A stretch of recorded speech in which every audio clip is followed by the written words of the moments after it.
करण, मुझे तुमसे एक बात कहनी थी। हाँ कहो। इस बार गर्मी की छुट्टियों में मम्मी जी और पापा को कुछ दिनों के लिए दीदी के घर रहने भेज देते हैं। क्यों, ये क्या बात हुई? नहीं, बात तो कुछ खास नहीं है, लेकिन मम्मी पापा के प्रति दीदी की भी तो कुछ जिम्मेदारियां बनती ही हैं। आखिर वो भी तो उनकी बेटी है। निशा, तुम कहना क्या चाहती हो? साफ साफ कहो। इस बार गर्मी की छुट्टियों में बंटी को लेकर क्यों ना हम गोवा घूमने चलें? निशा असल मुद्दे पर आई। बंटी से तुमने पूछ लिया है? नहीं, लेकिन बंटी के दोस्त सनी की मम्मी बता रही थी कि वो लोग इस बार गर्मी की छुट्टियों में स्विट्जरलैंड घूमने जा रहे हैं। छोड़ो दूसरों की बातें, हमारा बंटी बहुत समझदार है, वो ऐसी कोई जिद हमसे नहीं करेगा। कब तक बच्चे को समझदार बताकर हम उसका दिल बहलाते रहेंगे? निशा अचानक नाराज हो उठी। पत्नी के बदले तेवर देखकर थोड़ी देर के लिए करण चुप हो गया, लेकिन निशा बोलती रही। बंटी के सारे दोस्त गर्मी की छुट्टियों में कहीं ना कहीं घूमने जाते हैं और एक हम हैं, बच्चे को पारिवारिक परिस्थितियां समझाकर उसके बचपन की मौज मस्ती छीनने में लगे रहते हैं। कैसी बातें कर रही हो निशा?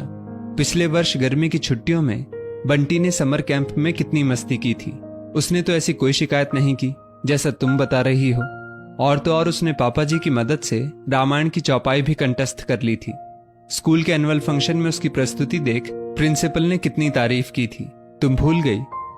वो सब ठीक है करण, लेकिन अपने दोस्तों की देखा देखी उसका मन भी तो करता होगा ना कि हम उसे लेकर कहीं बाहर जाएं। लेकिन मम्मी जी और पापा जी की वजह से हम कहीं जा नहीं पाते, ये सोचकर कि उनकी देखभाल कौन करेगा।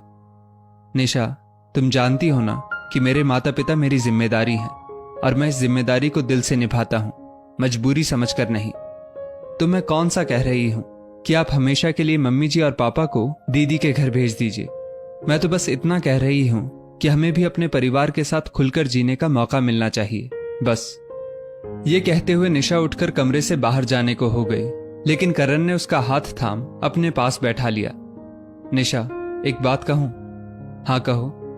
बहुत दिनों से तुम अपने मायके नहीं गई हो, क्यों ना इस बार गर्मी की छुट्टियों में कुछ दिनों के लिए तुम्हारे मम्मी पापा को हम यहाँ रहने के लिए बुला लें? मेरे मम्मी पापा को? निशा के आश्चर्य का ठिकाना ना रहा। क्यों नहीं, इसी बहाने तुम्हारा मन भी बहल जाएगा और उनका माहौल भी बदल जाएगा। नहीं नहीं, हमें ऐसा नहीं करना चाहिए। क्यों, इसमें दिक्कत क्या है? मेरा भाई कभी नहीं चाहेगा कि मम्मी पापा यहां आकर रहें। लेकिन क्यों? तुम समझते क्यों नहीं हो? वो उनका बेटा है, बहुत ख्याल रखता है मेरा भाई मेरे मम्मी पापा का। और मेरा भतीजा तो अपने दादा दादी के बिना एक पल भी नहीं रह सकता। उसे स्कूल पहुंचाने से लेकर स्कूल से वापस लाने तक की जिम्मेदारी मेरे पापा की ही होती है। ये सब बताते हुए निशा के चेहरे की चमक देखने लायक थी, लेकिन करण ने उसकी बात बीच में ही काट दी। तो क्या हुआ, महीने भर की ही तो बात है, गर्मी की छुट्टियां खत्म होते ही हम उन्हें वापस भेज देंगे। ना बाबा ना, मैं ऐसा नहीं कर सकती। लेकिन क्यों निशा? मेरा भाई कभी ऐसा होने नहीं देगा। वो खुद मम्मी पापा को बहुत प्यार करता है।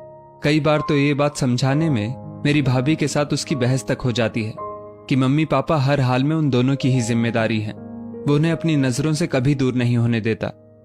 निशा की बातों को गौर से सुनता करण चुप रहा, कुछ कह ना सका। लेकिन निशा अपने भाई का फोन नंबर अपने मोबाइल पर डायल करने लगी। अगर तुम्हें मेरी बात पर यकीन ना हो तो तुम खुद मेरे भाई से पूछ लो। दूसरी तरफ मोबाइल की घंटी बजने से पहले ही करण ने निशा के हाथ से उसका मोबाइल लेकर फोन डिस्कनेक्ट कर दिया। यही तो मैं भी कह रहा हूं निशा, अपने मम्मी पापा से मैं बहुत प्यार करता हूं, मैं उन्हें अपनी नजरों से दूर नहीं कर सकता। अपनी बातों में उलझ चुकी निशा अचानक चुप हो गई, लेकिन करण ने अपनी बात पूरी की। मेरे माता पिता हम दोनों की जिम्मेदारी है और हमारा बंटी भी अपने दादा दादी के बिना नहीं रह सकता। ये बात तुम जानती हो ना निशा? करण एक आसान से सवाल का जवाब पूछ रहा था, लेकिन माता पिता संग एक बेटे के भावनात्मक जुड़ाव को बखूबी समझने वाली निशा अचानक निशब्द हो गई। दोस्तों, इस स्टोरी को लेकर आपकी क्या राय है? नीचे कमेंट करके जरूर बताइएगा और धन्यवाद।